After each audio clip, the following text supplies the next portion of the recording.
The rain fell like it had a personal grudge against the city. Sheets of water slammed into the pavement, flooding gutters and turning streetlights into trembling halos of yellow.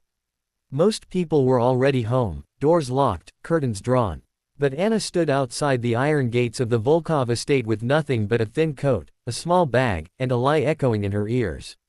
"You stole from us." The words still burned. Anna's fingers clenched around the strap of her bag as thunder cracked overhead. Just an hour earlier, she had been inside that massive house, warm, dry, and hopeful. Now she was shaking in the storm, her breath visible in the cold night air. She had worked for the Volkov family for 3 years. 3 years of scrubbing marble floors, preparing meals she was never allowed to taste, and keeping her eyes down. She had never taken so much as a coin. Yet when the diamond bracelet went missing, she became the obvious suspect. Not because of evidence, because she was convenient. "You were the last one in the room," Madame Volkov had said, her voice sharp as broken glass. "And girls like you always need money." Anna had tried to speak, tried to explain, but explanations meant nothing when power had already decided the truth. Security escorted her out as the sky darkened and the storm began. No final paycheck. No apology. Just a warning not to return. Now the gates loomed behind her, black and merciless. She stepped away from the estate and into the street, rain soaking her hair within seconds. Her shoes slipped on the wet pavement, but she kept walking, not knowing where she was going, only that there was nowhere left to go. Her phone buzzed in her pocket. She stopped under a flickering streetlight and pulled it out. Unknown number. For a moment, hope sparked. Maybe someone had realized the truth. Maybe they were calling her back. She answered. "Hello." Silence. Then a click. The call ended. Anna stared at the screen, her chest tight. She slipped the phone back into her pocket and laughed softly, bitterly. Of course. Even hope was cruel tonight. She turned the corner and nearly collided with a black car parked at the curb. It was long, polished, expensive, the kind of car that didn't belong on an empty, rain-soaked street. The engine purred softly, as if waiting. The rear door opened. A man stepped out. He was tall, broad-shouldered, dressed in a dark coat that didn't seem to notice the rain. His hair was neatly combed, his face calm, too calm. The kind of calm that came from knowing the world usually bent to your will. Anna's heart skipped. Every person in the city knew that face. Mikhail Orlov. The name alone carried weight. Whispers followed it through alleyways and boardrooms alike. He wasn't just a mafia boss, he was the mafia boss. Businesses rose or fell at his nod. People disappeared if they crossed him. And now he was standing in front of her. "Anna Petrova," he said, his voice smooth, unhurried. Her stomach dropped. I don't know you," she said quickly, though the lie was pointless. A faint smile touched his lips. "But I know you." Rain slid down his coat as if afraid to linger. 2 men remained inside the car, watching silently. Anna took a step back. "If this is about the bracelet, I didn't." "I know," Mikhail interrupted. The word landed heavier than any accusation. She blinked. No, you didn't steal anything," he said. "The bracelet is currently in the pocket of Madame Volkov's nephew. He needed gambling money." Anna's breath caught. "Then why was I thrown out?" "Because the truth is inconvenient," Mikhail replied calmly. "And lies are useful." Thunder rolled again, closer this time. Anna looked around the empty street, then back at him. "Why are you telling me this?" Mikhail studied her for a long moment.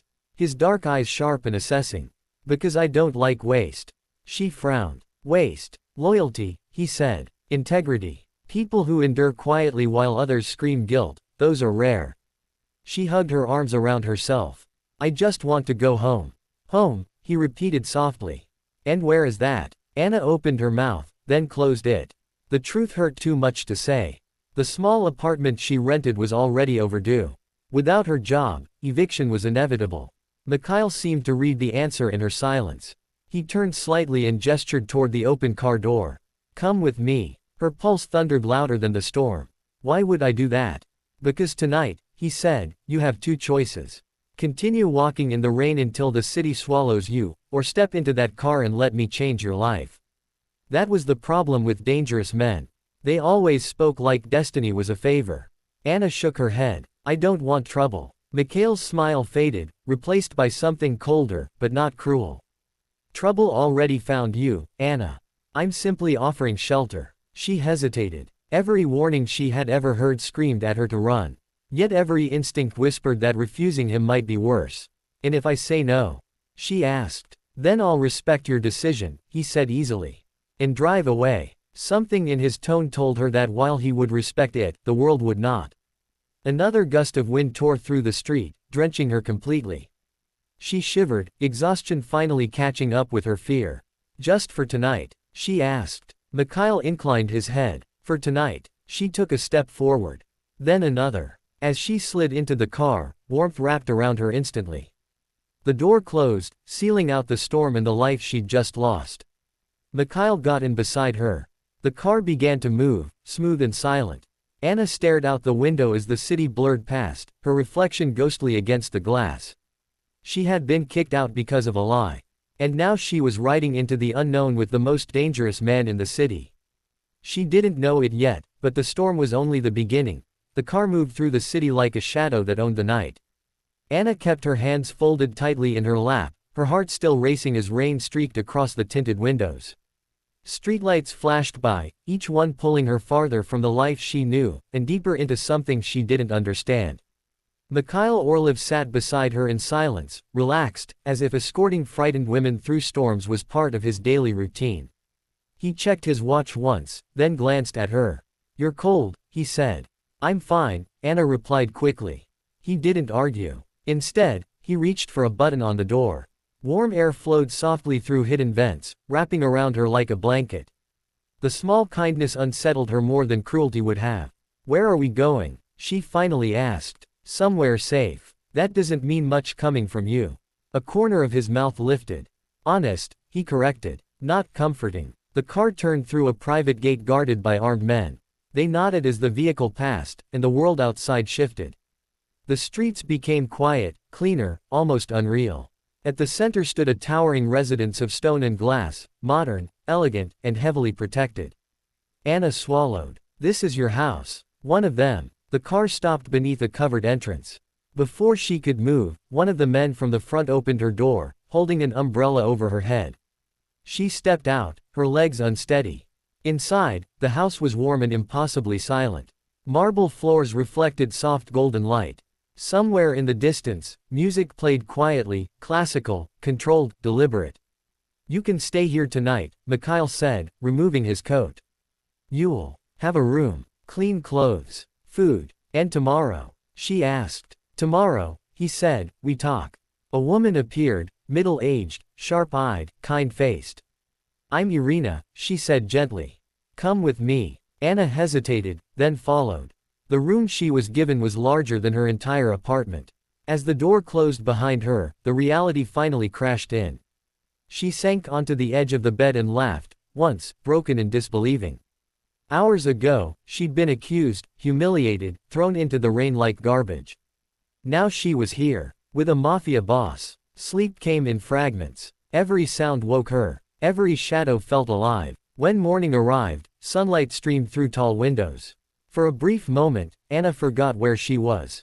Then she remembered everything. After a hot shower and borrowed clothes, she was escorted to a dining room where Mikhail sat alone, reading a tablet. A single cup of coffee steamed beside him. "Sit," he said without looking up. She did. "You slept," he noted. "A little. Good." He finally met her eyes. "I don't bring strangers into my home without reason." "I figured," Anna said carefully.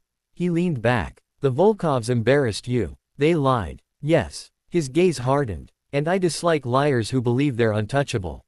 Anna frowned. "So this is revenge." "Justice," he corrected. "And opportunity. For you," she said. "For both of us." He slid the tablet across the table. On the screen were photos, security footage, dates, transactions. "That bracelet was never missing," Mikhail said. "It was planted. They needed a distraction. The nephew's debts are worse than I thought." Anna stared at the images, her hands trembling. "You could clear my name." "I will." Her head snapped up. "You will." Publicly, he added. Quietly, "For now." "Why not now?" "Because broken people are more honest than grateful ones," Mikhail said. "And I need honesty." The words sent a chill through her. "About what?" "You," he replied. "Your past." Anna's stomach tightened. "You already know everything." "I know what's on paper," he said calmly. Not what's buried. She stood abruptly. I didn't agree to be interrogated. And I didn't agree to rescue you out of kindness, he said, his voice firm but not raised. Sit down. Something in his tone froze her where she stood. Slowly, she sat. You grew up in an orphanage, Mikhail continued. You left at 16. No family. No record before that. Anna looked down. That's all there is. Mikhail studied her, then nodded once. Very well. I won't force it. Relief washed through her, briefly. I want you to work for me, he said. Her eyes flew up. Work. For you. Not as a maid, he added. As someone inside. I don't understand. You hear things. You notice details. The Volkovs underestimated you. So did others. He leaned forward. I want you where people lie to your face. Anna's voice shook. You want a spy. I want someone clean, he said simply. I'm not a criminal. No, he agreed. That's why you're useful. Silence stretched between them. And if I say no? She asked. Mikhail didn't hesitate. I'll clear your name. You'll walk away with money and protection. No harm. She searched his face for deception and found none. That frightened her more than lies would have.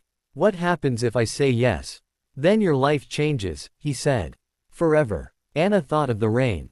The gates. The lie that destroyed her in minutes. I'll think about it, she said.